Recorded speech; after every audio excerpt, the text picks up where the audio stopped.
Hey, what's up, everybody? Welcome to Vibing with Sleezy, the podcast. We are nearing the end of season 1. I am on episode 17. And, man, the past 16 episodes have been a lot of fun. And I got a few more special ones coming up here to round out the season. I got two very special guests in the house. I have Jarrett Gilmore, and I have Cody Taylor. Some people might know him as Jonathan Taylor Thomas from Full House. Or no, excuse me, I don't even know, Home Improvement. I'm just kidding. He's not on any of those shows, but he's a great guy. So he's here, and we're ready to have a good time. So we're going to talk about kind of how we know each other. We're going to talk about them both living in Korea. We're also going to discuss the show bet that we did recently when we were at Millionaires Row and at Churchill Downs, and just kind of talk about life in general. So how you guys doing tonight? Good. How are you? Doing good. I'm doing great. So Really good. I really appreciate you guys coming on the show. The podcast has been a lot of fun. I actually had just reconnected with a Japanese pen pal, so I'm sent this podcast info map. over. Yeah, I got a sweet map, Yeah. sweet map of Japan. So sent this info over, so she'll hear it. Hopefully, maybe this will get over to Korea as well, and maybe with some of y'all's contacts. So when did you all live in Korea? Mary was there first. Yeah, so I went there first in 2013, I think it was. And then I did a year, and then I came home. And I was, like, catching up with everybody, like, getting lunch. And Cody was like, when we were wrapping up lunch, he was like, hey, if you ever go back, hit me up. Yeah. And I was like, okay, all right. And I did, and I called him. I was actually at Wakarusa, which is a music festival in Arkansas. Nice. Shout out to Wakarusa. I've never been there, but that sounds fun. It was like Sunday morning, and my phone had been off the whole weekend, and I turned it on hoping to get signal, and my phone rang. Oh, shit. I was coming down off an acid trip. I'd been up all night. Nice. And Mary asked me if I wanted to go teach children on the other side of the world, so I figured, hell yeah, might as well sign up now. Yeah, that'd be the perfect time to give that answer, too, as well. So Yeah. that's awesome. Yeah. I never would have made it over there without her, though. She helped me through every step of the process. So, what part of Korea were you all living in? I lived in Seoul. Okay. Yeah, I lived in a small town called Jecheon, about 200,000, about 2.5 hours south of Seoul. And then my second year, I lived in Seoul. Okay. And so, what was your favorite food over there? Gamjatang, Gamjatang? Yeah, Gamjatang's good. I just like... samgyeopsal. Yeah, like the meat, just barbecue, Korean barbecue, or ramen noodles, kimchi. What's the chicken dish at Yugane? Dak galbi. Oh, dak galbi. I think that's what it. Well, that's got isn't that with the elongated rice noodles? Okay, that's dak. Dak galbi. But you would know more about the dishes than me. I stayed pretty westernized. Were you all cooking it, or more like picking it up? Like, yeah, we would go out to eat a lot. Culture there is to go out to eat. Yeah. So everyone after work, you go to a restaurant, pretty much. Yeah. Oh, that's awesome. Always going out. Everyone's drinking. It's Always. normal to drink on a school night. Yeah. Oh, that's cool. That's cool. Like with your bosses and employers and stuff. Yeah. It's just part of the culture. So, did you feel like with the restaurants that y'all go to, I mean, were they all different themed, or was it the same food? Like, was there, I mean, like how we have over here, we got all different kinds of food. Was that how it was in Korea? I mean, yeah, they had different takes on, like, Western style food. I remember we went to Jecheon. I went to go to his town to visit him, and there was one restaurant that was really good. It had, like, this really long plate of just filled with, like, chicken tenders. Oh, like O'Charlie's, Rafferty's type chicken tenders. Yeah. Really good. That's awesome. And then before, and they they'd be, like, stacked on those, like, twisty potatoes that are, like, kettle baked. But, it's like it was a weird. Yeah, they were westernizing. Yeah, right. The food. But is that a Saratoga chip? Is that what a kettle chip would be? I have no idea. It's all twisted. Yeah, it's like all twisty. It's like one potato and they like unroll it. Oh, that's dope. Because I've had a Saratoga chip before at the zoo, and it was amazing with barbecue sauce. But it was more of like, I think, a very deep fried potato chip. Yeah, maybe. yeah, it's kind of like that. And like then beforehand they would serve. They served on this particular time. It was really funny. They had another long plated salad, and instead of having ranch dressing on it, it was a scoop of vanilla ice cream. Oh, shit. Oh, that's cool. That's awesome. That's awesome. Oh man, I had a birthday cake one time at a bar randomly. and it had like a black olive with ham wrapped around it through a toothpick with a cherry as the decoration on a cake. So it's like in case you wanted a bite of olive and ham in the middle of your cake. That sounds very unique. That sounds very unique. It's pretty wild. Oh, and pizza too. So corn. if you get a cheese pizza, like everything, the pizza always has corn. Just corn. Just how it would with cheese, sauce. Wow. Crust, and then it has top it off with corn. It's actually I love good. corn though. I do too. Like, hey, I fuck with corn. Corn.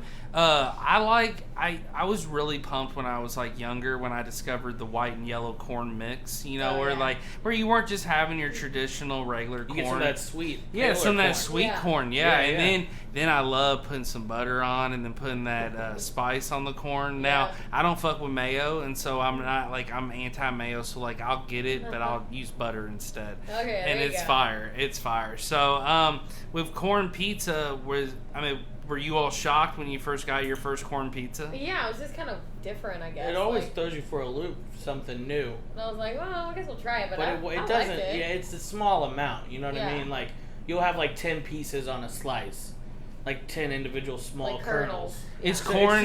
It's just like. Is corn that big of a crop over there? Is it just? Is there tons of corn? I've never seen cornfields there. Korea is 80% mountains, I'm pretty sure. So I thought you were about to say 80% corn.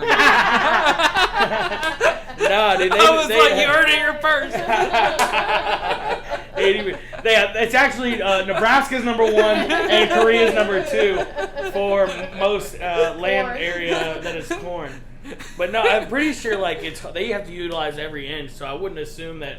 Really, I know they import a lot of food. Yeah. Oh, nice. So I don't know. I doubt that there's a whole lot of corn, but. Well, let me ask you guys this question: what was the first I've asked you kind of what your all's first feel was on eating some of that food, but what was the first thing that you really missed food wise from America that you knew I'm never gonna get? It's something maybe even in your weekly diet that you just.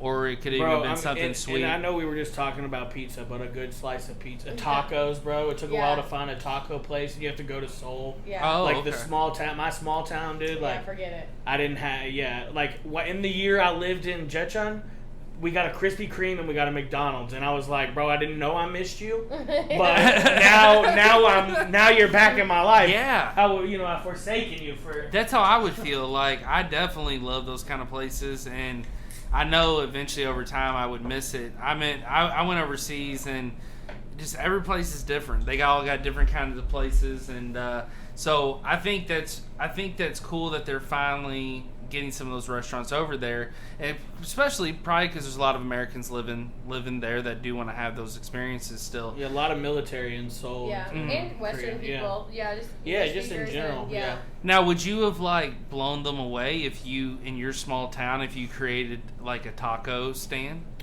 Would that have blown them? I mean, I think that foreigners have tried to open restaurants and bring different flavors to small places. And yeah, it's mostly I think Seoul, now, though. mostly Seoul, but I think nowadays the young kids there, they want to try everything else. Whereas we get even in Jecheon, I get some backlash.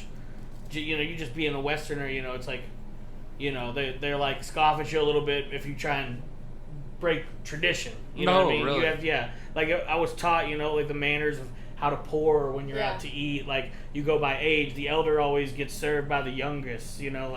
There's just all kinds of rules. Formalities, for sure. Yeah, and etiquette. So, so there's two, definitely in Seoul, of course, there's more youth that are willing to try anything and everything. They're hungry for it. Now, do they understand if you do mess up on something like that? Something that was maybe formal or something that, it's very understanding, right? Oh, yeah. Yeah, for sure. Yeah.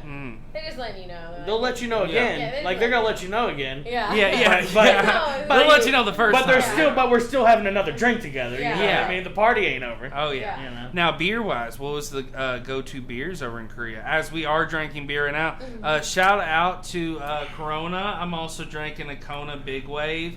And Strongbow hard Cody cider. is dry. Yeah, he's drinking a Strongbow. So shout out to all three of them if you want to sponsor us. Shout out to we're always looking for sponsors at Vibing with Sleezy the podcast. So what were some of the go-to beers? They had Height.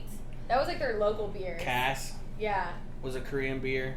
Mm. So 10,000 won is like $10. It's like $8.75 or something. Okay, $9 right. maybe. I'm not a math person. I'm just like 10 for 10. Yeah. It's a little less. Little yeah. different. So like for $8.50, you could go to a gas station and get like 4 16-ounce beers for like the 10,000 won price. Oh yeah. That's so like dope. So the 4 for 10 is what like we're walking around. So I was like, yo, let's pop in the corner store and get the 4 for 10. There. Oh yeah, so you can drink in the street.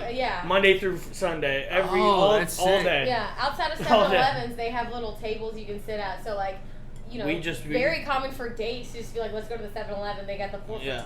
Oh, that's utilize the microwave. Check out these. That's a no-brainer. That's the way to do it. Yeah, you get like little munchies there, like the ramen noodles, and they have a microwave there. They always be busted open the bag of chips like wide, like all the way open, so like share style. Right. Oh it's a big thing, like small dishes. Everyone. I'm shares. all about sharing chips. Yeah. I love munchies and I love chips. So I'm all the about combination chips. station, bro. I'm not just trying to stop in one place. Yeah. Oh yeah, multiple flavors, multiple vibes. You know. Now, could you find combos over there? I know it's a random chip I just named. Yeah, but I'm pretty sure. I'm pretty sure combos are a thing. Combos go so hard. I mean, how pepperoni or cheese? Or... I'll be honest with you. I love a good pretzel combo, and I like the pizzeria one. Like it's like a little the green bag, the green and white bag. Those hit the spot. I just was curious because like. That's the kind of stuff I would miss because I'm not gonna lie, I probably do a bag of combos like once a week at least. Like I go pull the worst thing was they had steak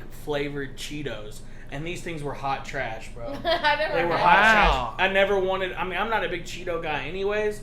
But like you're like, oh man, American Cheeto. What flavor is it? Steak. Okay. And you're like, nah, bro. We need the original over here, bro. Yeah, I would be like thrown off. Like There's also shrimp flavored. Shrimp flavored everything. Yeah, bro. shrimp flavored potato chips. Oh, shrimp flavored. I love shrimp. Yeah. Well, you can get dried shrimp at the bar. And dried shrimp. Yeah. What do you mean by dried shrimp? Like a jerky type. They'll do squid or shrimp. Like shrimp jerky. Oh, shit. They do shrimp. Yeah, I don't know. I don't even know how to explain it. It's like Crispies. Yeah. Dip it in cocktail? No. They've got some sort of... Is the cocktail sauce, like, not around over there? No. Nah, it's not. Cocktail. I love cocktail You could probably get it in Seoul. Yeah. You get anything in Seoul. Yeah, anything. But you're gonna have to... You might have to go on the hunt. Yeah, it's like a whole thing. Like, there's a lot of stuff I'd be like, dang, I can't do this because it's just not here. Yeah. Like, I can't even... Like, they got the E-Mart is like... it's like a Kroger. Looks like a Walmart, right? Yeah, but it's like much smaller.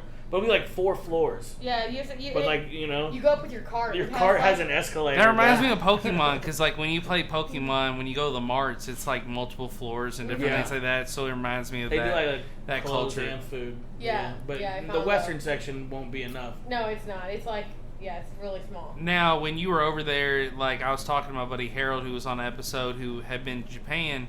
Did you guys feel like you all were approached, like because you all were American, or people were wanting to find out, like what you were doing there, or, like interested, or is it just more, just kind of that doesn't happen? No, I was approached for being a big guy and a foreigner. For you were approached for being a big guy? Sure. Oh yeah. A lot of belly pats. Yeah. A lot of cheek cheek pinching, bro. Old ladies giggling. The Ajumas be coming up like, wow. Oh. You know, I just roll with it though. That's amazing. Yo, my boss told me, she goes, dude, first week my boss like, Cody, you are very fat. The first week, bro, I'm like, lady, I don't know you well enough for you to be speaking to me like that. I'm like, I'm trying to get in with this country. Mary's like, how was your first day? Yeah. I got called fat. Yeah, no, you didn't. They really be worried about my exercise routine and what I be eating at night. Yeah, I mean that's how they would be doing like that shit to me too. I mean everyone there is really really small, health conscious, and everybody's like it's. Like it comes from a good place. Yeah, it does. But they're hiking all the time. Yeah. You know, climbing mountains. There's all kinds. Baseball's really big over in Korea too, right? They go buck wild for some. Did you all go to baseball games? Oh yeah. I never went to a baseball What? game. You never went to a baseball game in Who Korea? did I go with to the baseball game? I thought you were there. No. You didn't see the cheerleaders and like chugging beers? I mean, I've seen the videos. Oh. I don't know. I was in a baseball stadium once because you bought me a Metallica ticket in Korea. I did? Yeah. For my birthday.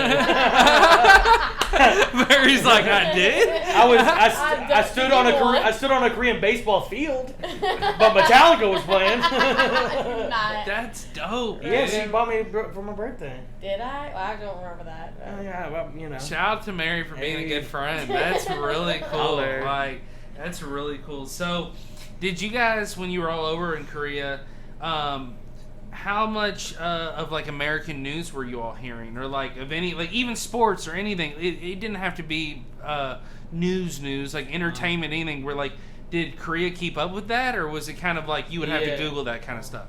I mean, in Seoul again, like, so there's a place called Phillies over there, and that's like where you would go. That's like a sports. Yeah, that was like the sports bar. So I think they were Canadian that owned it. And so what they would do is they would play the sports events. But, you know, we're 13 hours ahead. Yeah. So, like, you almost have to, like, vow to yourself, like, not to get on social media to see what other people have posted because they've already seen it. You don't want to ruin the surprise. Dude, if it was big enough, bro, like, the sports bars opened up at 6, 7 in the morning. Yeah. And would show, like, a UFC. I used to always go to Seoul and watch UFC. It'd be Saturday night here. It's Sunday morning. We start drinking at 8 a.m. on Sunday, you know. Oh, that's right, because of the difference. Yeah, that's right. And then like we watch the Super Bowl live. People be turning up at the bars when the Super Bowl's on. It's 7:38 in the morning. People are getting drunk and eating chicken wings. Oh, that sounds like paradise. Yeah, it was the full experience. Like there was kind of like a America town, if you will. Mm-hmm. Yeah, like, Itaewon and Haebongchung especially. Yeah, especially Haebongchung. Like two neighborhoods right next to each other in Seoul. Right next to an Air Force base or an Army base that just recently moved. And it had been in use since the Korean War. And it just recently shut down, and they all moved out to the coast. Now let me ask you this: how much did you all hear about North Korea when you were in South Korea? I mostly heard about it from my mom. Mm-hmm. She was like watching the news and calling me freaking out. Yeah. Being like, you gotta come home. You gotta come home. Oh, but I'd be like, no one's freaking out here. There's nothing on And South Koreans don't want to talk to foreigners about it. Yeah, it's like... That's the vibe that I've got. Like, if you ever bring... Like, you gotta have like, someone who's, like, really speaks English and is really, like, westernized and, you know, works with Western people. Maybe you could get them to talk about it if, like, they're drunk. But most times, like, oh, we don't want to talk. Let's talk about something else. I mean, I never really had that issue of anyone opening up to me. Like, I remember, like, one girl really put me at ease. She was like, oh, they've been talking shit since the 50s. They're not going to do anything. And I was like, okay. Right. She was like, we just don't really pay any mind to it. Yeah. Like, we just don't really take it seriously. Because, I mean, I think it's something that's such a mystery to everybody in the world, North Korea. I mean, it's such a... I've watched documentaries and... You know, you hear all these stories, and you know, Dennis Rodman actually. When I was working at PT Strip Club for a couple weeks between my transition of Universe to Leo, Dennis came in. Now I didn't get to talk to him, but it was very interesting. Like Dennis Rodman being in PTs, and to think about like this dude's meeting with North Korea's president, and now he's up here drinking a gin and tonic at PT's off market in downtown Louisville. It's like just small world kind of deal. But the thing about North Korea is it's definitely a mystery. I mean, it's a propaganda machine for sure. But you know, you wonder. I mean, I've looked into the country. Like I've searched it on like Google Maps and like. Looked up things and I love maps, bro. Yeah, and some of the places are just empty. Like, I love checking out anywhere in the world that's like mysterious or like you'll see like, oh, how did that get on the maps? But it's like with North Korea, some of these places are completely empty. Yeah. But they're shown as being a huge like tourist attraction or some big site, and a lot of times it's not happening. You know what I do? Do you have Snapchat? Yeah. Do you ever go onto like the map of Snapchat and you kind of like can zoom out and you can see like where your friends are? Yeah, that's cool. And then like they've got colors on the map that you can touch, and then it starts doing like the story for like the area or whatever. When I can't sleep, this is what I'll do: is I'll go into like the Snapchat setting. You can go to North Korea too, and you can press on there and you can watch people's stories. I've never thought about that. North Korea. So then it's like real time, stuff. So that's pro tip. How long do you think Snap? You better check that out tonight, bro. Government's going to shut that down if they find out about that. So I'll go to like different countries, different places, and I'll like even go into like countries in Africa to be like, all right, what's going on over here, and like what's that kind of food, and what's this, and where do I want to go, and like Because, you can see stuff on Instagram that's very, like, curated. Yeah. And it's, like, some of the beaches and the things, and it's like, oh, this looks really sexy and I want it. But I want to go, like, snap. And I want to see what's the real shit. Yeah, I want to see the real shit. Because, like, Snapchat's, like, not super... I don't know. Not like, professional videographers out here. No, it's not. It's not, like, manicured... material. It's your Uncle Bill down there. And I love seeing. Exactly. I mean, I love seeing all the different things too. And like with this podcast, that's what I love the most is that people in other places in the world are listening to it. Yeah. And so I'm hoping the more people listen, it's like number one, it grows more internationally. But number two, I might be able to have some more international guests, which would be a lot of fun. Sick. Yeah. And but all these countries around the world, it's crazy that we're all on this like same planet, but we all do things so different. Yeah. Right. Now let's get back. We kind of dove right into Korea, but like we all have met basically. So me and Cody actually go back all the way to when we were little kids. We played YMCA soccer together. Everybody 26 seasons under my belt. Son. Yeah, everybody would call this man Cody Bear, and so I just remembered it. And what's crazy is it's like me and Mary have known each other since high school, and so Mary throws a birthday party for Charles, the roast, and I go to the Bardstown and I'm hanging out, and this guy looks down and he's like, Coach Wynn. And I was like, that's our YMCA soccer coach. And I look down and it's fucking Cody. And I was like, this is a mind blow. So I had no idea that you all knew each other and like how much of a small world. So how long have y'all known each other? 12 or something maybe. Since we were 12, yeah. Something around there. Middle school because... So almost 20 years. Okay. She went to St. Martha, and I live 2 blocks from Martha and Myers Middle School. Yeah. But I went to St. Agnes in the Highlands because my stepsisters went there. And I went to Myers, so I was kind of right there in the middle of the loop. And my neighbors as kids was Brick Russell, Forrest Russell, and Shelby. Oh, yeah, I went over to their house and they were my neighbors like growing up. And and Colavecchia, their dad was the U of L soccer coach there for a while. Yeah. So cool. But yeah, St. Martha, man, that brings back memories. I still go up there and hoop, and I'll shoot some basketball. But man, I miss Myers. The last episode I just did my podcast, we talked about Myers for like pretty much the majority of the show. But man, Myers just brought back a lot of good memories. I can tell you something bad about Myers if you want to hear something that I did bad to your building. What did you do to my building? Yeah, well, I mean, I was a bad kid, bro. I lived 3 blocks away, right down the road. But you were Cody Bear. I was Cody Bear, but I was influenced. There was another kid. He passed away. I won't say his name, but we would go up there, and they had the box where you would press to like talk to the office to get in. Yeah. Yeah, and like I was a part of ripping that off the wall like twice in like a month, and then they ended up wrapping it up. I'm not really proud of that. Sorry, guys. What did you have against Myers? Not that I was just a 14-year-old punk, bro. Just being a punk. So I want to apologize because you just talked about Myers was such a steam, and I immediately was like, man, I got to get this off my chest. Myers was the glory days. Myers was so much fun. Like there was so many good memories. There's still a Myers sign. Yeah. They changed the school. There's a Myers sign on the main road that gets you to the side entrance, and like I've taken some selfies in front of it. It's some good memories. You look in the gym, and it brings back a lot of memories. Landon rode in. Landon. Landon. Wow. He rode in on like a scooter or something. Yeah. Man? Landon was. Landon lived on my street, bro. So like, Landon was wild. I remember Landon. He's a good guy, bro. He's married. He's got 2 kids. He's got a good job. Yeah. He's in my fantasy football. We still talk, bro. He's my his initials are on my arm, dog. That's my homie, bro. No way. Future. This is blowing my mind. Yeah, Landon James. I have not seen Landon since freshman year. I just remember him like I be going. He was a real ass. Smoking cigarettes out front. Yeah, and like. So was he living in Louisville? Mm-hmm. What? Yeah. Yeah, he's I think he's training to be an electrician. He does. He's making pretty good money, and he got married about 3 years ago at Terrapin Hill actually. At the farm. That is crazy. Yeah, and he's got 2 daughters, bro. He's a man. Girl dad. He's a girl dad, bro. Well, I might have to like get a beer planted sometime or see how he's doing. It's been since freshman year.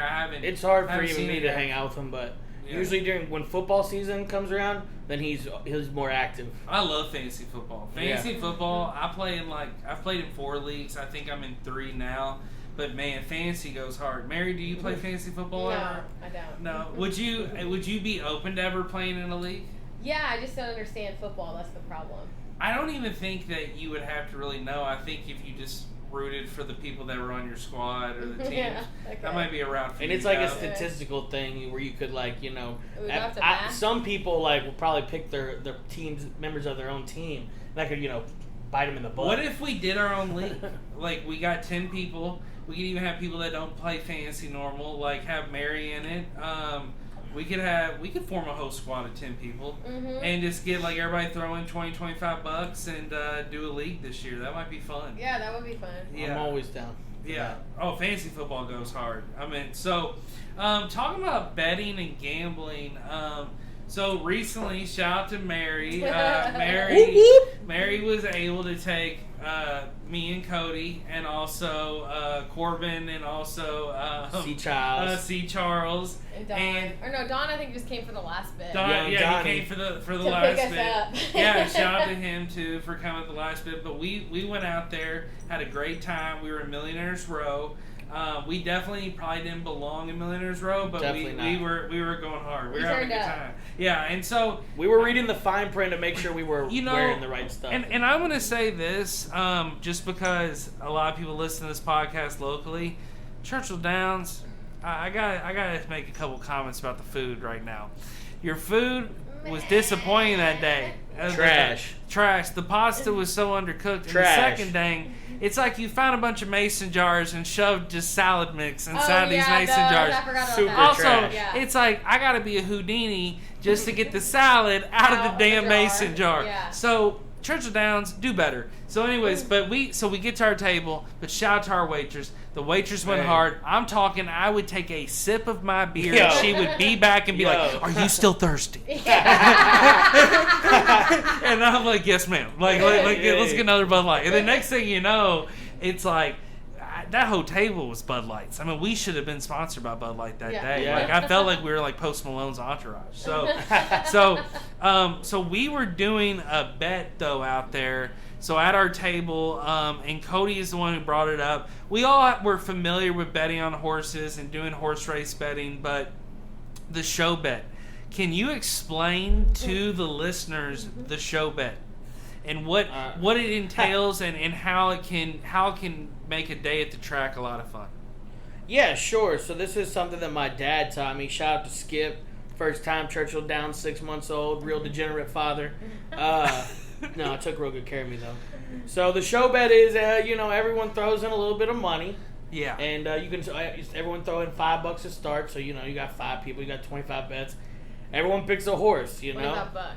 Yeah, $25. Play it for a bet. Sorry. And everyone picks one horse. You bet at the show. If it wins, you let it ride. And you let it ride all day until either you walk away with a bunch of money or you see it all go away. Yeah. It usually ends up, a loss, but it's fun. My adrenaline was pumping. Yeah. I'm talking. We lost because the horse got fourth. Yeah, that was. But that was the fourth race, maybe. It rode for a minute. It was such an energy that first bet we bet on it, and what was crazy was I'll never forget. We were so focused on beers and trying to pick the horse that we get out there. The first horse we bet on was scratched. And we look at it, and I remember you turn around and you look at me, and Cody looks at me real serious. Where was 7? And I said, he don't have lights on the board. He's fucking gone. So we lost on that one. No, we got. They let us rebet. They let us rebet. We rebet. Then we had one called Stagecoach Mary. Yeah. It won. It hit. Yeah. And so we did that, of course, for Mary. And then the next one we do, I think, did we hit? And then the next one was... our final bet was $91 or something. Yeah, it was $91. And if that would have hit, you were looking at easily $300.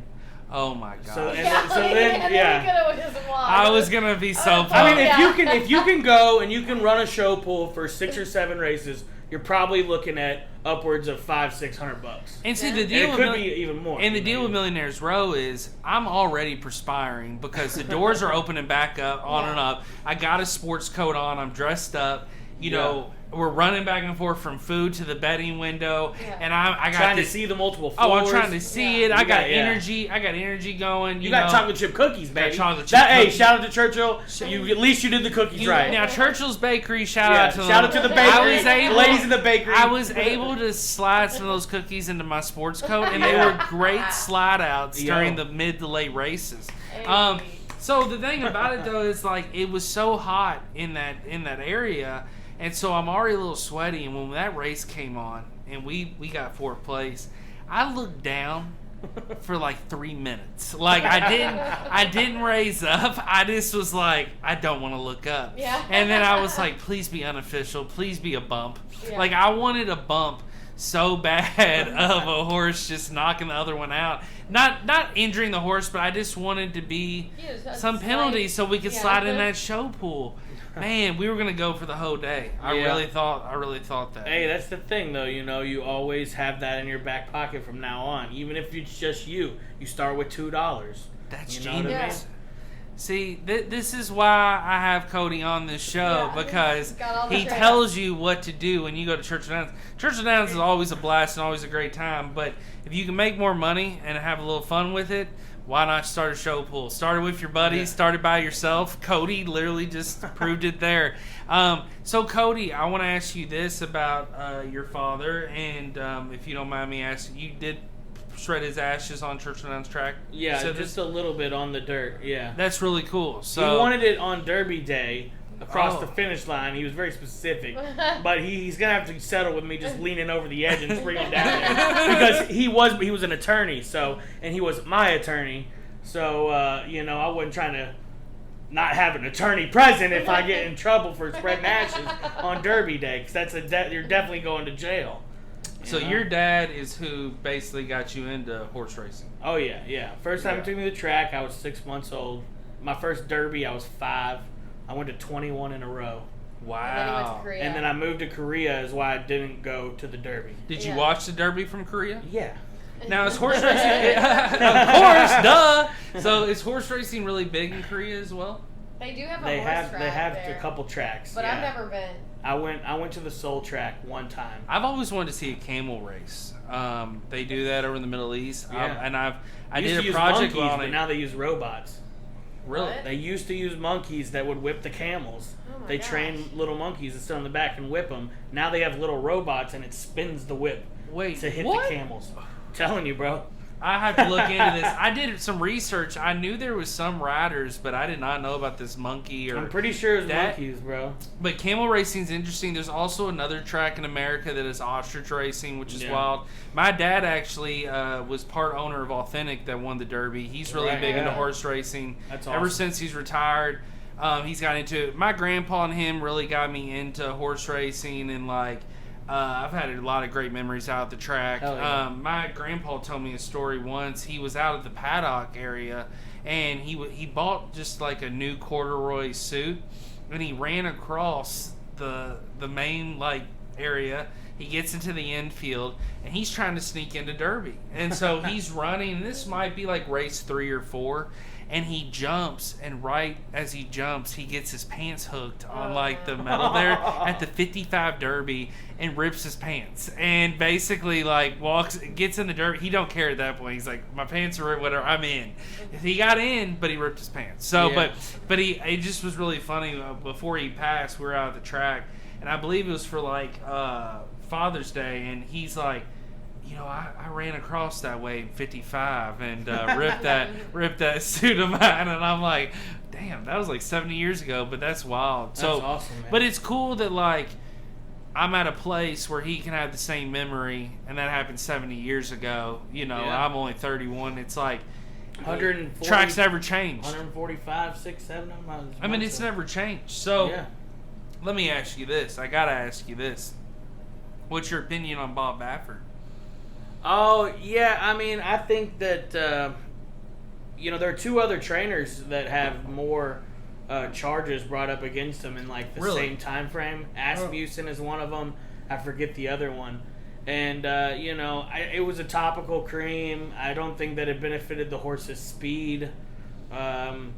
He's And got, for the listeners, Bob Baffert has been suspended 2 years from Churchill Downs due to cream that supposedly was cheating, violation of a certain rule. And now the thing about it is, I agree, but also the main problem with horse racing is that there's no set rules for like each state for has each their own state. rules. Each state has their own rules. There's no like federal rule. Uniform. That fixes a lot of things. Yeah, and they're trying to do a bipartisan bill to work on that. Right. It would fix a lot of these issues. It fix a lot of answers. Pretty much, if you at that point got suspended from a federal rule, you pretty much burned yourself because now it's a huge governing party. But one thing I will say though is also though Bob Baffert's won. That was his 7th Derby win. He knows the rules in Kentucky, so like. No excuses. Like I don't feel bad for the guy. I don't feel bad. Yeah, I don't feel bad for the guy at all. You should know better. He's like not as hands on now, so he's not. He's like I don't know what was given to him. You don't know what was given to your horse that you got in the Derby with millions of dollars on the line. Like you should be more hands on, bro. He did. He did definitely do a terrible media tour too. Yeah. He went on to these interviews and was trying to play the victim and I didn't know. Then they retested. One of my jockeys drank cough syrup, peed in the urinal on some hay, and then the horse ate the cough syrup pee. He said that excuse, bro. I'm like, bro, just eat the L, fam. Yeah, and he's like, I think cancel culture's coming to get me and all this stuff. I'm like, bro, you're the one coming up with these urine hypotheses and all this stuff. Now, I never liked that haircut, bro. Baffert's? Yeah, I mean, it glistens in the sun. He's a California boy. There's a guy that actually, talking about fantasy football, he's in my fantasy football group. His name's Anthony Guida. And he always would talk to me about this Baffert situation. He would say, I don't trust his look. I don't trust him. And it's hilarious you say that because a lot of people were saying that were even calling in to Dan Patrick and other shows. They couldn't trust the DP him. show. Yeah, shout out the daily DP listener here. Dan Patrick show. I'm a daily listener as well. Best show on sports radio. Got snubbed again Dan this week. Patrick. Yeah, got snubbed on the Emmys. Yeah. But it's definitely a great show. You can listen on 790. But I fuck with Dan Patrick hard. So Mary, you and I actually we met in high school, and we've reconnected a few years back, and we got this really big shrimp at River House. Yeah, that was good. So shout out to River House. Me and you really bonded over this shrimp. We told some stories, had a good time. But what was great was Leo was giving me gift cards where I was working at the time. Yes. And I could just get you could just eat free shrimp. You messaged me I got a gift card at River House. I'm when we going? Yeah, when we going? And so we went so many times. So shout out to Leo and River House for the gift cards. But you get the cocktail shrimp basically. It's fresh, raw, it's shipped in, and basically give you that nice cocktail sauce with the lemon. It just is so good. So, you actually got me into a job where what I'm doing right now, I do it part-time where I rent homes. Yeah. And we do home showings and rent them. And so I really appreciate, number one, you getting me into the row, which it's actually you're a realtor, a very successful one. And you've actually got me into this row. And now the bosses that I work for are investing in me to become a realtor as well. So, me and you probably have shared with Cody before, some of our stories, or Cody probably expects to hear some crazy rental stories. So, I've been wanting to have you on because the reason we merged this episode was because you two are so close, and it just was a great fit, and I knew it'd be a fun one. But man, this rental job that we do. We see some crazy shit. Yeah, for sure. Need a security detail, fam. We were talking about this earlier. You had reached out to me a couple weeks ago, Mary, when I had the tooth fiasco, and we had talked about, which we'll talk about the tooth. I can't wait. I have it here. That picture. Yes, it's here. Hey, we gotta get it out. We gotta see it. We're getting that out. It's here. So the thing about it is this: I wanted to talk about. You reached out and we're talking about how man, Eric, I bet you just have a lot of great stories that could just fill a whole podcast episode. So I was like, well, it'd be fun to share some stories. So Mary gets me this job, and basically what the job is that me and Mary part-time. She does the realtor. I was working at Leo, and then here lately I do some side hustles. But her and I will take people out. They'll meet us. We'll show them the place, the home, the apartment, the condo. We'll tell them what it's featured, and then we'll try to rent it to them. And then we get paid on it, and then we'll get paid on like reviews or little side shit we do. So anywho, the job, you're clearly dealing with the general public, so you're going to meet some interesting people. So Mary gets me this job. And, Mary's, we're sitting there eating shrimp together, and Mary is, we're just eating a lot of shrimp. And Mary's like, listen, you would do great at it. You got the personality. Like, don't be nervous. Like just go in, be yourself. And so I'm like, all right, I want to do this. So I go in, and I get this first home scheduled. So Chris is like, just schedule people, have them come in, and we'll be good. So I go and show this home to 3 different couples. Well, the third family was not a couple. I show it to the first 2 couples. First 2 couples are not interested. So I'm like, damn, I'm kind of discouraged.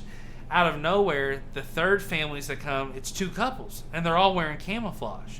And I'm like, this is a little odd. I was like, 4 people? Yeah, 4 people, 2 dudes, all wearing 2 2 dudes, 2 chicks, Oh, all yeah, wearing camouflage. And I said, what the hell? And so I said, well, I'll show them the house, whatever. I'm like, I mean, it is Kentucky. But yeah, it's weird. But I'm like, this is a weird first encounter.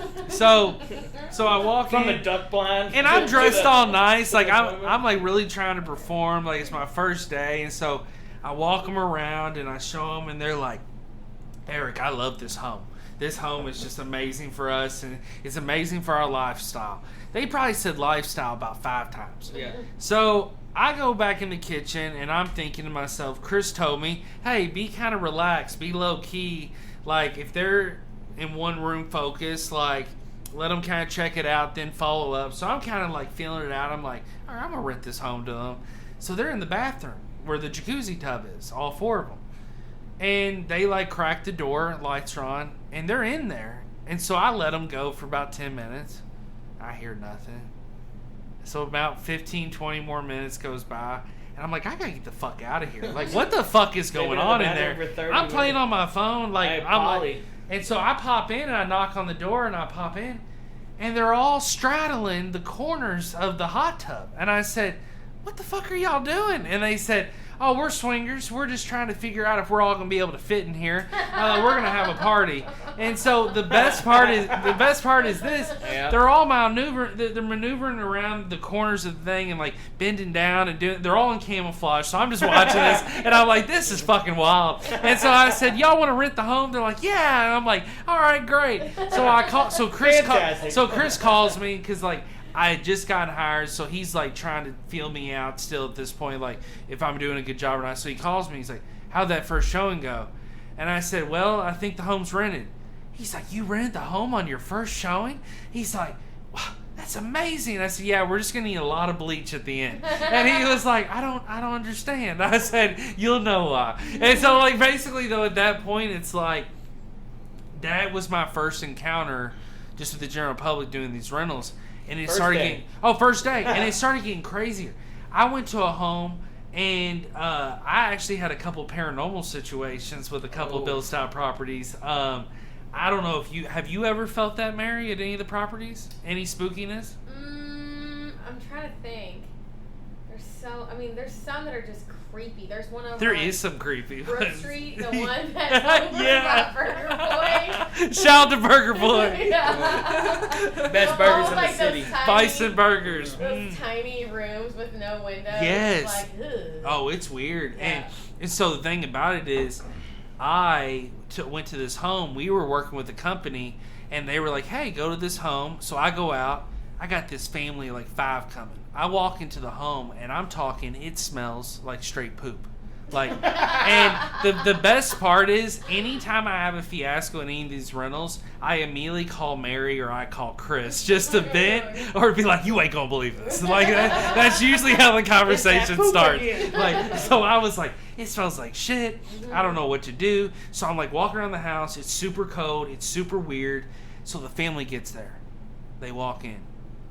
And as we're in the living room, dude goes, so tell me about this place. And out of nowhere, as soon as he says that, all the doors in the home shut at the same time. They all shut. Yeah. The whole family takes off running out front. And they're all out front, and dude goes, hell no! Like, he runs out front, he goes, you can talk to me outside. I said, and I'm inside, and I'm like, I'm like, appointment at another property. Yeah, and I'm like, what's going on? So I run outside, I jump out the front, I go, what's going on? He goes, I don't know what the fuck's going on in that house. I don't want any part of it. Yeah. He's like, what was that all about? And I said, so I called Chris. Chris goes, I can't believe this, Eric. And I said, he goes, I know you don't like working with this company, Havenbrook, but he's like, you're telling me there's a ghost? I said, every door shut. And the guy in the background, I got him on speaker. He goes, every door shut. And so Chris is like, oh Lord, I do believe it. And I gotta ask you, what does this dude look like? Oh, this dude looks just like what's his name? I'd say he looks like a really skinny young Jeezy. Oh, okay. That's how the guy looked like. But he was super nice, just super bald, very friendly. But I loved it. He was hyping it up in the background, like, to prove my point. Like, this shit haunted. You better believe. My man. You better believe. And I'm like, thank you. Like, and so next thing you know, out of nowhere, Chris is like, man, I know you're into that paranormal and all this stuff. Like, we got this other home off Algonquin. It's a little weird, but you'll be fine. Like, just go over and show it. Fine. And I'm like, okay. And like, Chris is pretty calm about when he like explains things. So I was like, okay, like, all right, I'll give it a shot. Whatever. I ain't afraid of no ghosts. Even though I've had a lot of encounters, and I'm like, yikes. So I get over there, walk in the house, get there 10 minutes before anybody gets there. I immediately feel sick to my stomach. And I go out front and I start vomiting, exorcist style. Like, basically without my head spinning, I'm like literally throwing up in the front yard. I call him, I said, what the fuck's wrong with this house? I said, what the fuck is wrong with this house? And he's like, nothing, bro. I said, there's something fucking wrong with this house. And he's like, all right, here's the deal. He's like, don't tell anybody, but he's like, the maintenance man overdosed in the bathroom and died. I said, you think not to tell me that? I said, you died in the front yard, bro. I said, you got to tell me that. So out of nowhere, I'm in the house. I have like an open house style because there's so many people interested in this house. Oh, yeah, I let them all in. They check it out. And the first few families are like, you okay? I'm like, yeah, I'm fine. I just don't feel well. They leave. So I got another couple in there. They check out the whole house. They're in the living room talking to me, and I hear upstairs someone doing a 40-yard dash, like going like 100 miles per hour. And they all look at me, and they're like, who's that? And I said, that's not a real person. Just want to let you know that's a ghost. So that's the maintenance man. That's the maintenance man. And so he just doing some work up there. But I was like, this is a ghost. And they were like, we still want the home. We don't believe in that. And I said, well, you clearly heard it. So we go outside. Go out there and see if Johnny's up there. Because Johnny ain't up there running around chasing his stick. You know what I mean? So we go out front. And out of nowhere, they're like, all right, we'll apply. And I'm like, I gotta get out of this home. So I peel out. I just remember my buddy calls me. He's like, hey, there's this new hot dog place opening up in Louisville. I'm going with my girl, the one on Frankfurt Avenue, Elmwood and Jake's and Elwoods or whatever. It's like a Chicago base, close to the Irish Rover. So out of nowhere, I said, where am I going? He's like, yeah, meet me at the top. I said, well, I'm going to go inspect this home. I got to go pick up the key and lockbox. So Chris texts me. He's like, I know you don't mess with that home, but the power's out. I show up. I get the lockbox and keys. Tell me why the only light on in the house, the bathroom. Freaked me out. I got chills. I literally felt like I went bald for a minute. I run in my car. I peeled out. I could barely even eat a hot dog or anything that night. Like, it's this big grand opening, and I'm sitting there, and I'm like, I don't even know if I'm hungry. Like, this I think I called my family. I'm like, I saw another situation. So I was like, it's with these rentals. But your mom and dad are like, yeah. Oh, there's Eric again. There's Eric being Eric. He's scared. Oh. So, but you want to come over and get a hug from your mother? But some of those places are very. Some of those places are very. Yeah, some of those places are very freaky though. But Also, what's crazy that I had to tell people at the stout office where we work that our office where we are pick up our checks and stuff. That is by the witch's tree, and people don't realize that. No, so. that is. You don't know what the witch's tree is. No. So I will share the witch's tree story. This is the second time I've done it. I had a ghost episode earlier with Sarah Odom, and I shared a little bit about this. But you might have told me about this at the Derby thing or Churchill Downs. Yeah, I think so. But I was like you said, we were supporting Post Malone's Bud Light campaign. Yeah.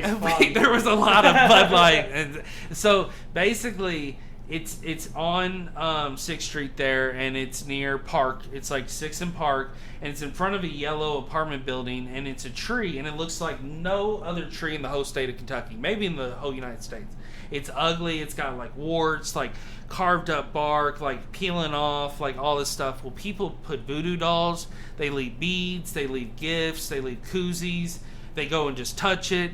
Because it's the witch's tree. So back in the late 1800s, there was a tornado that came through Louisville and killed a lot of people and did a lot of damage. So basically, the city of Louisville picked a certain amount of trees to cut down and was like, we have to cut these down or it's going to fuck up all these big homes. And so they picked ones that they thought would be bad being up during a tornado. So the witches were like, you can cut any tree down, don't cut this one down. This is our tree. And the city council like, okay, we won't. They lied. They cut it down. So the witches went and did a curse and said, this tree will come back, and it'll come back forever, and it'll be cursed. Well, it gets struck by lightning, and it grew back. And now the roots have taken over the whole corner of the block and everything. And I've seen people go, this tree's wild. You can Google it. It even has a GPS spot now on iPhone. So it is pretty crazy. It's just the witch's tree. A lot of people in old Louisville don't even realize it's there. But I've never touched it, but I've gone to it a lot, and I really do respect the history of it, and it's probably the most unique tree I've ever seen. Like, it is a, Mary's actually looking up now here on her phone. Yeah, you can see it. It's like really bubbly, like look at that. There's shoes on it. Yeah, shoes, everything. Horseshoes are very a sign man. of, like, I think preventing witchcraft, but also... like respect with it, but oh, wait, those are shoes. I thought that was a gimp mask. There's beads. I was thinking a gas mask. You're thinking a gimp mask. I need to watch. It's a gimp mask. It's a gimp mask for the witch. But yeah, but overall, I mean, it's an interesting spot. Louisville has a lot of history. Old Louisville in general is just an interesting place. Like now, Cody, let me ask you this: while we're just talking about it, have you ever had any paranormal encounter or ghost encounter or anything freaked you out? Not to get sad or anything. My brother passed away. Sorry about that. Yeah, no, I was 14. He was 29, and he actually passed away in my basement, and I found him. Oh gosh, I'm sorry to hear this. No, it's that was a long time ago. So yeah. No, I appreciate you talking about it. Yeah, in my basement at Rouge Way, right over there by Myers Middle School. Shout out to Myers again. Yes, sir. I'm sorry about the lockbox. It's been 10 years. You can't come get me now.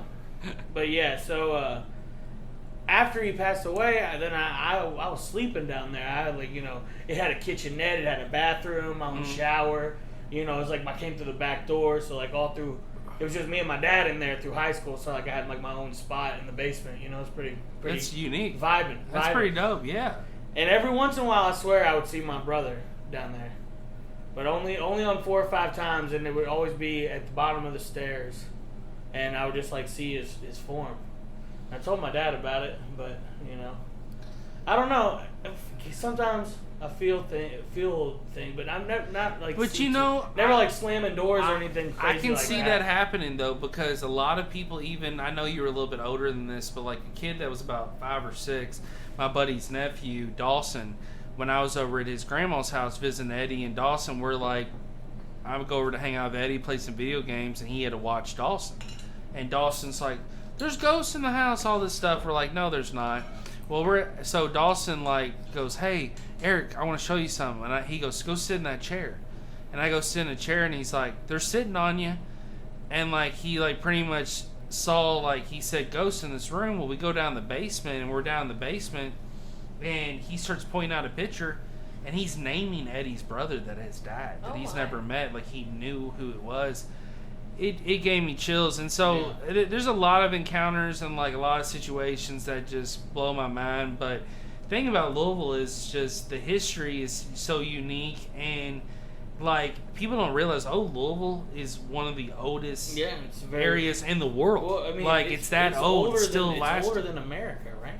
Or is it? What's it? Almost is. It almost is. 1780 something. Yeah, 1776 was America, and the U of L started in 1796. Okay. So basically, Louisville's been around before that. It's old. And there's books been written about it, different situations. Central Park has a lot of ghosts.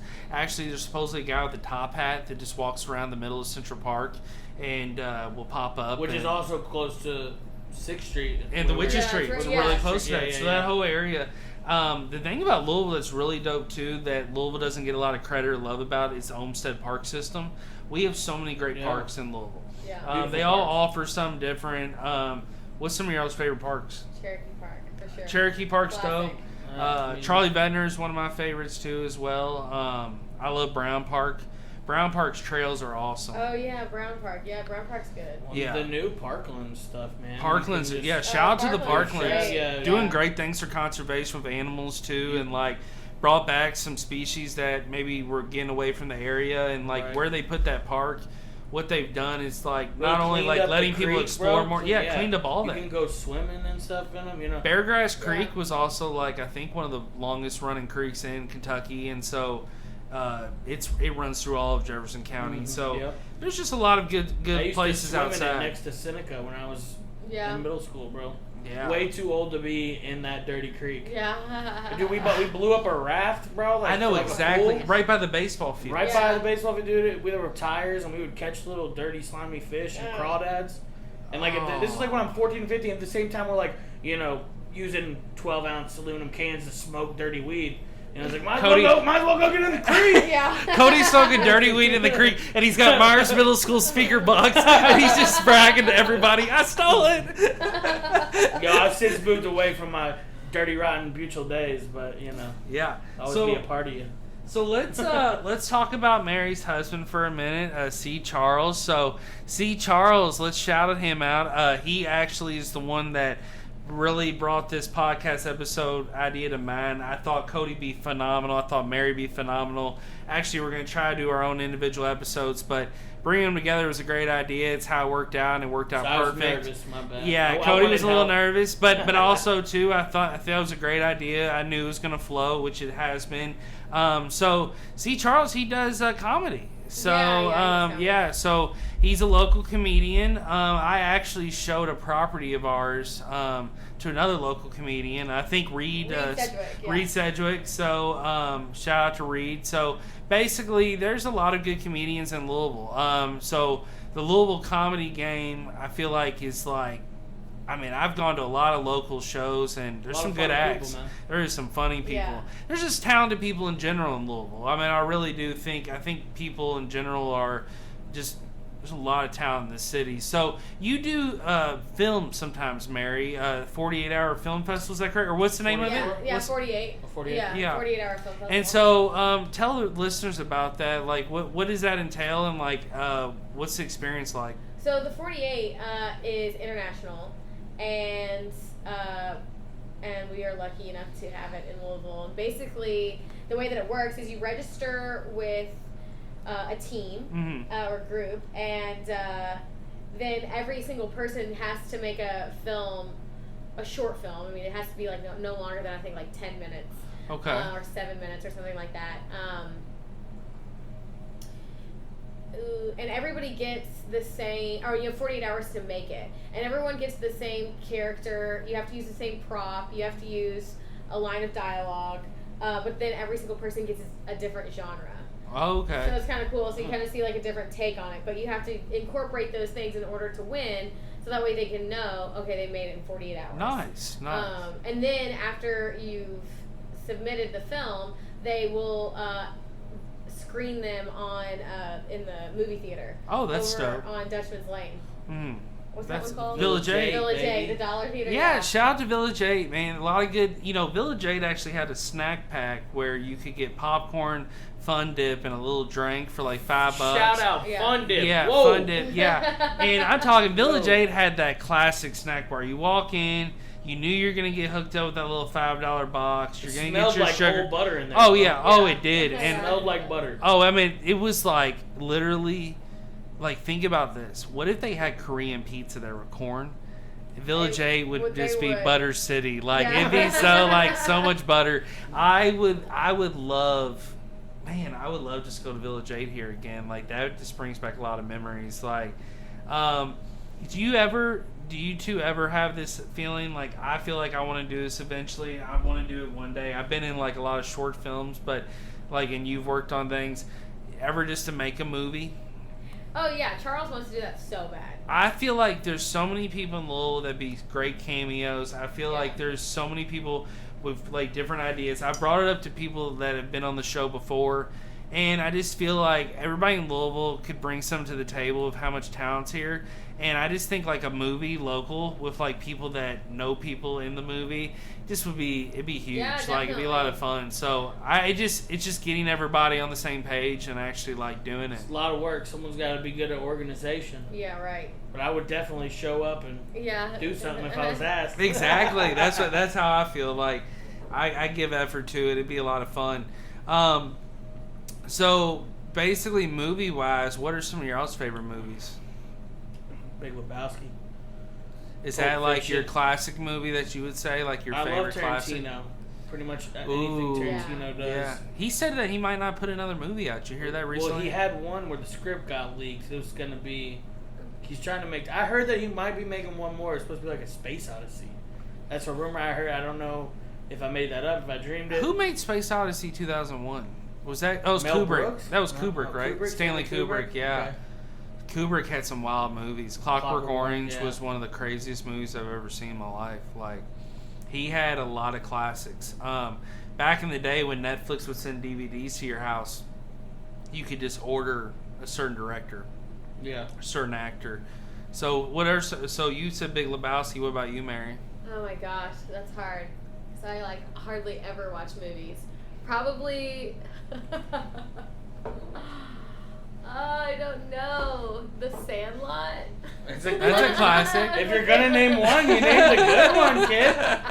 Yo, I was terrified of that dog, bro. That's a classic baseball movie, I love that movie. I love Wedding Crashers because I love one-liners. Yeah. Supposedly the Wedding Crashers are going to remake a Wedding Crasher. Second one, it's in the work, maybe. We have seen, like, our past decade, probably past 20 years, we've seen a lot of good comedy gems. My favorite movie of all time is 8 Mile. A movie that I really like. I know every rap word for word. Oh, yeah. You know it, bro. Oh, yeah. 8 Mile is life. And then that beat is the sickest to flow on. Oh, it's so sick. When they put on that Shook Ones by Mobb Deep, it just, Ain't no such goes thing hard. as It's like, oh, my gosh. Yeah. Well, we're going to get, like, a session. Slow down. Oh slow yeah. Down, slow and down. so basically, so the thing about it is with 8 Mile, it just was such a great movie. And then I loved a movie that blew my mind that I think it's really long, but it's talented, got great situations. Is The Curious Case of Benjamin Button. I love that movie, and the reason I loved it was just because it brings you a lot of emotions. It has humor. It's got a good storyline, but it's got like New Orleans feel, and it just makes you, I don't know, think about life and stuff. It's deep. Like, it's just a good one. Watch, bro. I also really like. I think it's called Real Big Fish. Ooh, that's Is that what it is? Isn't that? Or is that the band? There's a band called Real Big Fish, and there's Fish. Maybe. No, it might just be called Big Fish. It's Big Fish. That's it. Is the movie title written in a tree? I think so. Does it look like it's like a tree with no leaves? Big Fish, yeah. And like within the bark, it says the title of the film. Yeah, it's Big Fish. Okay. FISH. I think Real Big Fish is a band. What's your favorite fish? To eat or to eat. I'd say my favorite fish is I love salmon. Yeah, salmon. It's alright. I prefer walleye cheek, so good bite of fish, bro. Some fresh water. Ooh, that sounds good. Walleye cheek, bro. Yeah, I love tons of different kinds of fish though. Like I'm a big seafood guy. We did pollock and just a regular Cajun batter, and then we did a catfish and a beer batter yesterday at my house. Oh my gosh. I got a propane deep fryer in the backyard. We was out next to the pool, deep frying fish, taking a little swim. He's like, hold on. What? Hold on. I invite you next Saturday at the crib. Yeah, I'm gonna not swing giving through. you guys. I'm gonna swing through and definitely get some gems because I love a good cookout. I love some good food. Like I actually today cooked some lobster stuffed pasta shells. Yeah. And I cooked it and I put in some Old Bay seasoning, some salt and pepper. Even hit with a little bit of red pepper flake. Then I hit it in with some 3 cheese marinara, and then I even made me some garlic bread with some sprinkled Parmesan cheese. So shit was fire. Like I'm gonna be honest. Like I was like, man, I kept waking up. I was like, what the fuck do I want to eat? Do I want to go get something to eat? Should I cook pasta? What should I do?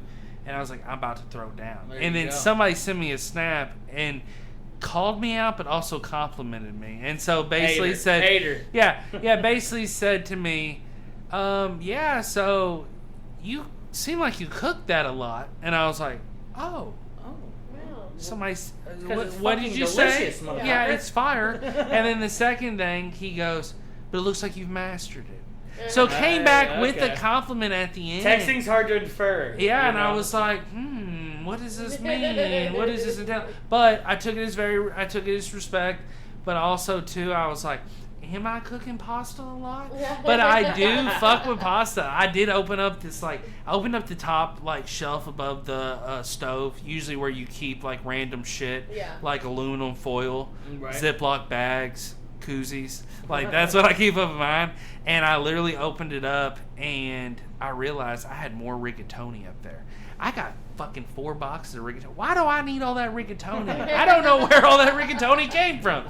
So there's so much rigatoni. It's one of those things that you don't forget whether or not you have it. Exactly. You always buy it. It's like, that's $1.99. Well, shout out to rigatoni. More rigatoni. Shout out to rigatoni because rigatoni pasta goes really hard. I do kind of the same thing though. I do the same, the marinara, I do the cheese, the bread. I mean, it's fire, it's fire. Yeah.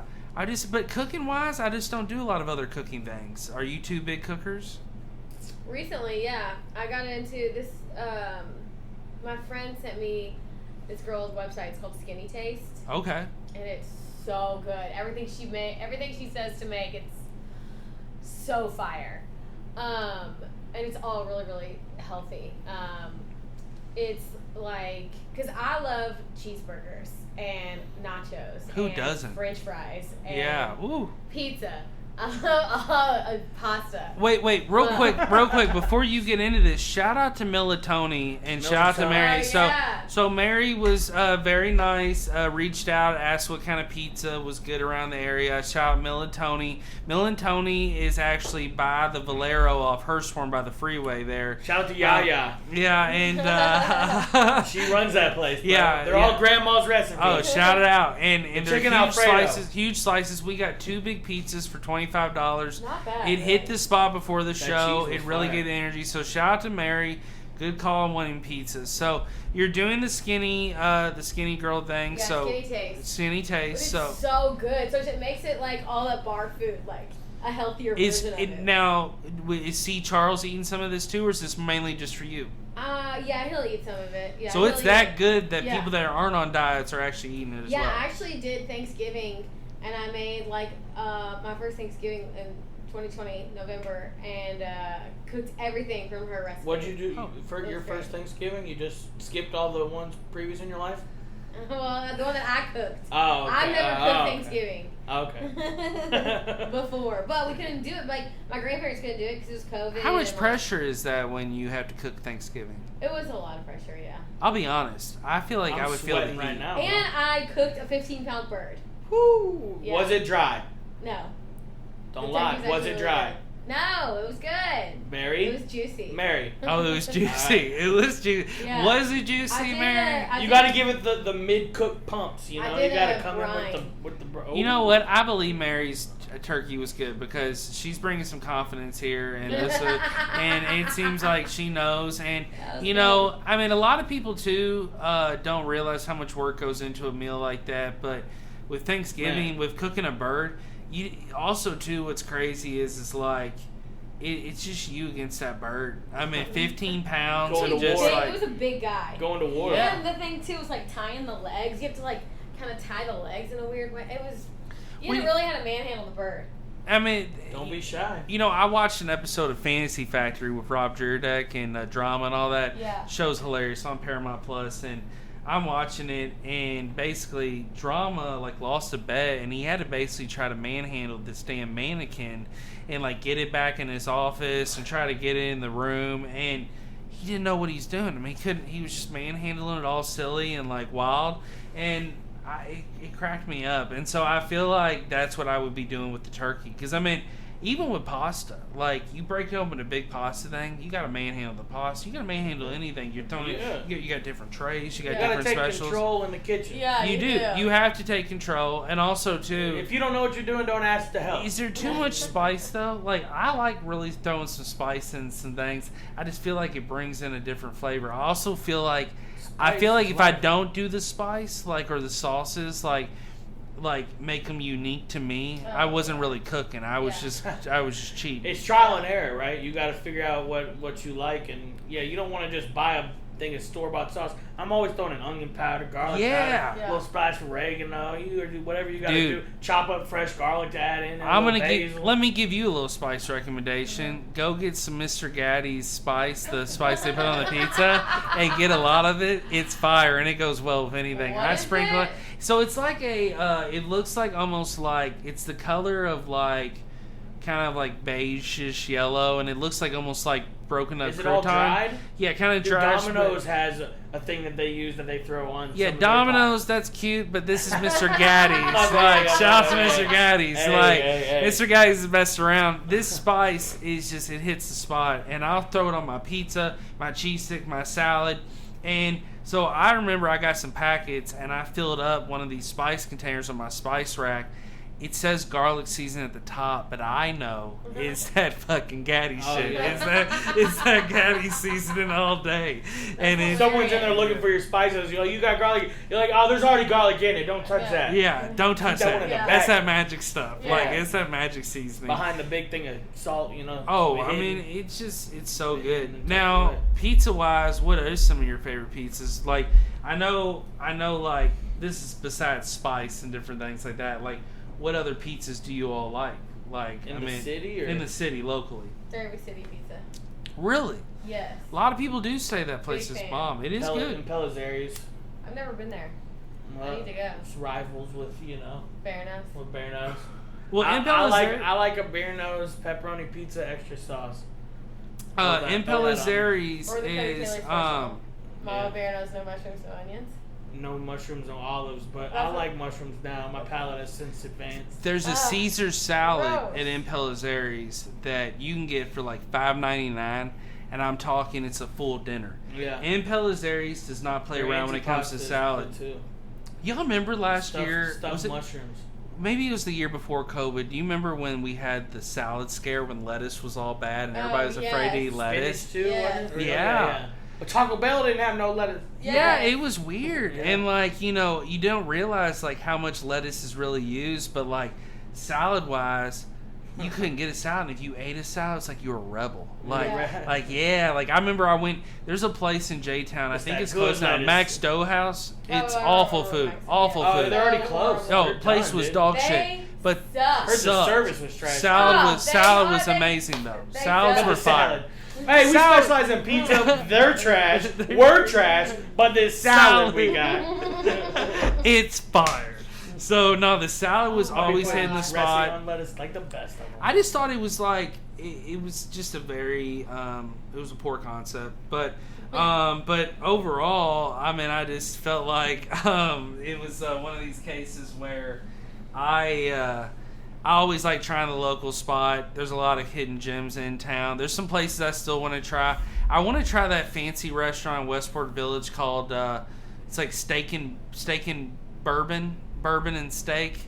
It's just like, it's a very basic name. It's like Bourbon and Steak, and it's like this fancy steakhouse, and it just looks incredible. It's owned by the people I think that own Taco Luchador. I thought you were about to say Taco Bell. There's a... Shout out to Taco Bell. I love Taco Bell. Hey, yeah, I fucks with Taco Bell. There's a place in J-Town called Barcelona, and they're supposed to be doing tapas dishes, and I really want to go check that out. Dude, tapas go hard. Tapas. Dude, tapas go hard. Like, I just love food in general. There's supposedly an ice cream place with a taco place in the Highlands that's like La Panchitos or something. Yeah, and I need to try that because I like a good fried. Yeah, it is. Little chimichanga and a scoop of ice cream. Come on, it's good. Kind of close to the Great Escape. Shout out to the Great right Escape. Next to the Great Escape. Those are my old clients. They're good dudes in there. Always buying some hidden gems. So you know what I thought be fun too? I'm gonna ask you all a few more of your favorite things, and then we'll kind of do some plugging. You gotta. I'm gonna use the bathroom. Oh, so Cody's gonna use the bathroom. So I'm gonna. Yes, well, I want to ask you to like do some plugging, like what you're doing and like what you're working on and gotcha. That kind of thing. Gotcha. So Cody's going to the restroom. So I will talk to Mary about a few of her favorite things. So Mary, what do you think is your favorite thing about doing real estate? Oh my gosh. I think that what I really just love with real estate is talking to people. Mm-hmm. So I'm just and connecting people. Mm-hmm. You know, like I'm a resource, and it like makes me feel important. Yeah, you know, that's dope. So like, oh, I need this. Like, oh, I have someone for that. I have a plumber. I have an electrician. I have a really good network that I've worked really hard to try to develop because it's so hard for people to find contractors or somebody that's gonna like do what they say they're gonna do, when they're gonna do it, for how much they're gonna do it, and you know, for the duration. It's just a whole thing. And do you feel like another question I'll ask you about real estate? What do you feel like has been the biggest challenge that you've learned, like dealing with all? What was the hardest thing in the beginning to really adapt to? I mean, because with real estate in the beginning, like. The thing that's really tough, I think for everybody, is generating your own clients because you are basically like a telemarketer for like for a while. Yeah. You know, you're making cold calls or you're following up with people. Yeah. You know, you have to like get a base of people and like build your pipeline because everything you're doing is volunteer work until it closes. So. You know, you have to collect a lot of eggs in your basket because some things will fall out and they won't close and you won't get paid on it. Okay. So I make 100% commission and like nothing else. So that can be really challenging. Is making sure, you know, you've got the right processes down to like get people to get going. Yeah, and to get people to close and but it's just definitely generating it. And you have to like learn a lot of scripts so it can feel a little bit unnatural and like handling objections. It's sales calls, you know. That's like the hardest part. What's the worst situation that you've ever been in with real estate? Like, what was the most awkward? You got a crazy story? Man, I feel like I have like all the weirdest things happen to me. But one of them, like, there's one that's coming to the forefront of my mind. Like, I hate this story. It's just like kind of sad. But when I first started, I had no idea what I was doing. But there was a grant that had come out, and it was like, first-time home buyers are going to get $10,000. Mm-hmm. And like everybody comes from like underneath a rock to be like, I want to buy a house. I want $10,000. You know. So anyway, there was a bunch of people from my high school. We have like a high school Facebook group, so I reached out to people, posted it, was like, hey, contact me if you want to buy this house, whatever. So I had this girl reach out. She was like, hey, my boyfriend wants to buy something, blah, blah, blah. I showed him a bunch of houses. Nothing worked. Anyway, so he had called me one day and was like, well, my girlfriend's friend wants to sell her house to us. We want to buy it, but she doesn't want to pay for a realtor. So I was like, well, shooey. All right. Well, I was like, here's all the reasons why you should use me. Like, here's all the ways that we could make it work and blah, blah, blah. So anyway, I weaseled my way in. They were like, yeah, okay, we'll do it. It was so stressful. I was, like, so confused on, like, with the contract and the inspection deadlines. And Anyway, it came down to where she had to replace her roof, and she was like, I talked to her on like a Tuesday or something, or a Monday it was, and she was like, okay, well I'm gonna make a call to the roofing adjusters. She was like, I just hate it and it stresses me out because I used to work for a roofer, so I just know how this goes. And I was like, I'm really sorry. Like I have to have hard conversations all the time, and whatever. I get a call the next day. She died. Wait, what? Yeah. Oh my god. She's our Hopefully age. the roof didn't collapse and kill her. No, she went out and overdosed and died in somebody's bathroom. Oh my And I was like, oh my gosh, I just stressed this girl out so much. We were talking about an OD in a bathroom earlier. Oh Yeah, my I know, god. yeah. This is too much in the bathroom. She just went to the Golden Nugget in Hikes Point and then went to someone's house. Almost got stabbed in that parking lot. Shout out the Outlaws and the Golden Nugget. Oh my god. Rest in peace to her. Yeah, it was awful. That is awful. I felt so terrible. I was like, did I do this? Like, no, it makes you no. think. It makes you think sometimes when you see people and you're like, oh shit, like was that the last interaction that I had with them? Like you go back and like remember that stuff. That's wild. That was like super wild. I was like, what? And what happens now? Yeah, like, exactly. What in the heck happened? What now? does happen in that point? So Can't sell it for a while. No, we actually could, because when she had bought it, she needed a co-signer, and her mom co-signed for her. So it has survivorship rights. So if you buy a house with a spouse or a parent or a friend. That's how it is with me and Mark. We have survivorship. Yeah, so if someone passes, it just automatically goes to the other one. You don't have to go through court or like probate or a will or anything. Yeah. So the mom was coming in to close on the house anyway, because we were getting close. What? So yeah, so she came in, they still bought it. She like came in for like the funeral and then like signed the papers. That's insane. That's wild. I know. Yeah, it was horrible. So Cody, what do you do for a living? I swerve past to the day I die. Domino's delivery boy extraordinaire. So I know. Hustler. Yeah, pizza hustler. So do you enjoy it? Yeah, man. Yeah, I like my lifestyle. It may not be enough according to some people. I deal with that idea a little bit. I mean, fuck that. Yeah, as long as you're happy. Yeah, exactly. Do you feel like it's work? Yeah. Do you feel like it's pretty laid back? Yeah, man. I drive around. I listen to sports talk radio. I joke with people. Deliver pizzas. Do you ever have to make them, or you just deliver? Sometimes I help make them. I did the manager thing for a while, but I prefer being on the road. Yeah, I would too. I do a lot of the prep. I put away the trucks, stuff like that. You know what I mean? That's dope. I work Monday through Friday because I've been there a while. That's dope. But, yeah, man. I bought a house with a buddy. Who we needed each other at the time. I think he's my best friend. I know my whole life. At the time. Yeah. You still need each other. Yeah, all the time. Yeah, okay, of course. Yeah, he's my brother from another mother for sure. And I'm surviving. I got a house and it's chill. That's awesome. Pool, cooking, friends. Pool. That's what I try to do. Way just to do have it. a good time. You know what I mean? I feel it. Live within your means. I don't go shopping too much. I don't buy fancy stuff. I just like to have a good time with people whenever I can and show pools. Vibe, baby. Yeah, no, I feel that, man. No, I'm happy to hear that, and as long as you're happy, that's all that matters, and that's really dope. So, Mary, I want you to definitely plug yourself real quick. Tell people how they can reach you. Oh gosh, you got to just Google my name, and I'm not hiding anywhere.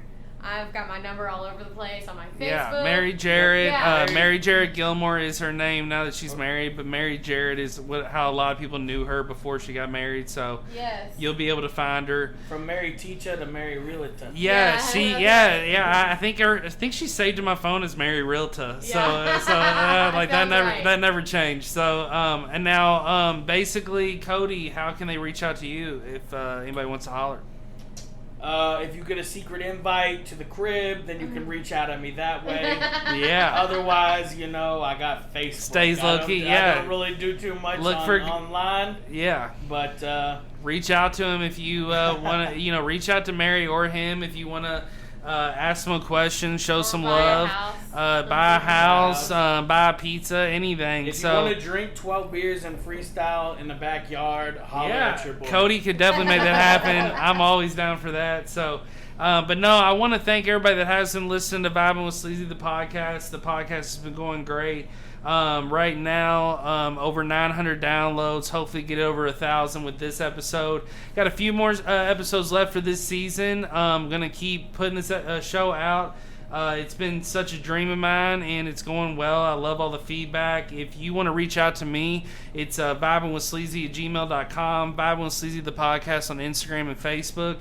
I love fan mail. I love any feedback, any recommendations, guest recommendations. Guests sometimes can be always the hardest thing, but my guests have been phenomenal for all the past episodes. This episode was a lot of fun. I had a blast. I really want to thank Mary and Cody for being on. So everybody, you can download Vibing with Sleazy on every platform, and we are out. Peace. See ya. Adios.